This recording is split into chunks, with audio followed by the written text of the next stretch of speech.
बात 1780 में आज ही के दिन यानी 13 नवंबर की है। उस वक्त सिख समुदाय 12 मिसलों में बटा हुआ था। इसी में से एक था शकर चकिया मिसल या सुकर चकिया मिसल।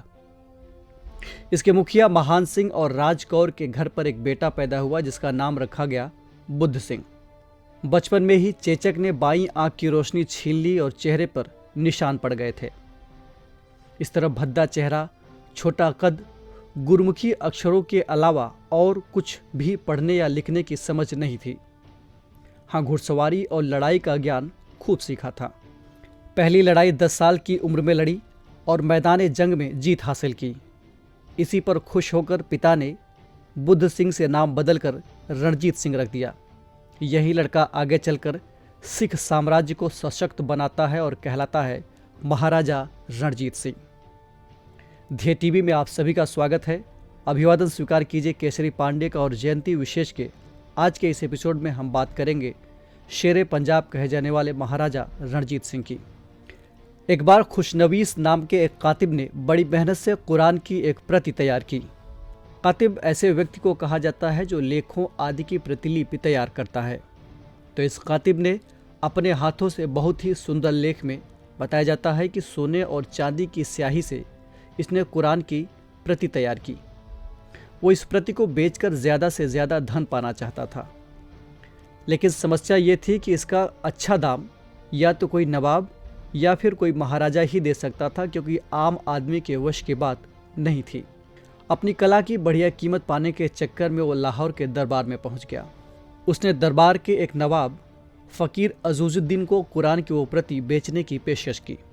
नवाब साहब, जो कि वहाँ के महाराजा के विदेश मंत्री भी थे, उन्होंने कातिब के कला की तारीफ तो की, लेकिन उसे खरीदने में अपनी असमर्थता जताई। दोनों के बीच वार्तालाप चल ही रहा था। इसी बीच इसकी खबर दरबार के महाराजा तक पहुँच गई। महाराजा ने उस कातिब को अपने दरबार में तलब कर लिया और उसे कुरान की वो प्रति खरीद ली।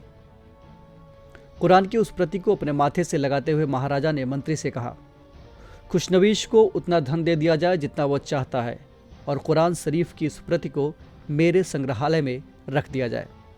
महाराजा के आदेश को सुनकर फ़कीर अजीजुद्दीन को कुछ हैरानी हुई।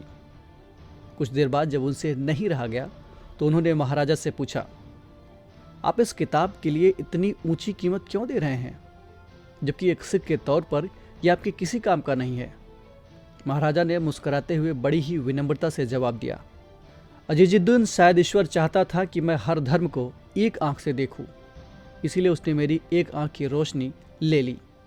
ये कहानी हमें बताती है कि एक प्रशासक के तौर पर महाराजा रणजीत सिंह सभी धर्मों को एक साथ लेकर चलने में विश्वास रखते थे। महाराजा रणजीत सिंह का जन्म 13 नवंबर 1780 को पाकिस्तान के गुजरांवाला में हुआ था। साल 1792 में ये सिख समूह सुकेर चकिया मिसल के प्रमुख बने।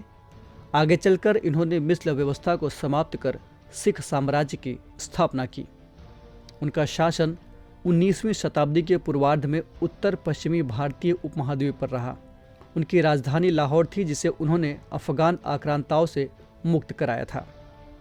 इसीलिए उन्हें शेरे पंजाब यानी पंजाब का शेर भी कहा जाता था। इनके साम्राज्य में काबुल और पेशावर के अलावा लाहौर और मुल्तान के पूर्व मुगल प्रांत भी शामिल थे। साम्राज्य की सीमाएं लद्दाख तक थीं, जो उत्तर पूर्व में खैबर दर्रा और दक्षिण में पंजनाद तक थीं। उन्होंने अपनी सेना को और मजबूत करने के लिए युद्ध में पश्चिमी आधुनिक हथियारों के साथ पारंपरिक खालसा सेना को सुसज्जित किया। सैनिकों को प्रशिक्षित करने के लिए बड़ी संख्या में यूरोपीय अधिकारियों की नियुक्ति की। महाराजा रणजीत सिंह सिख साम्राज्य की स्थापना, विस्तृत साम्राज्य, अपनी सेना के आधुनिकीकरण और न्यायपूर्ण एवं धर्मनिरपेक्ष शासन के लिए जाने जाते थे। इनकी मृत्यु जून 1839 में लाहौर में हुई थी। इनके स्वर्गवास के बाद ही उनके द्वारा स्थापित सिख साम्राज्य का पतन शुरू हो गया। इसकी प्रमुख वजह साम्राज्य का आंतरिक संघर्ष और अंग्रेजों की कुटिल नीति थी। द्वितीय आंग्ल सिख युद्ध पंजाब के सिख प्रशासित क्षेत्रों वाले राज्य और अंग्रेजों के ईस्ट इंडिया कंपनी के बीच 1848 से 49 के बीच लड़ा गया था। इसके परिणाम स्वरूप सिख राज्य का संपूर्ण हिस्सा अंग्रेजी राज का अंग बन गया।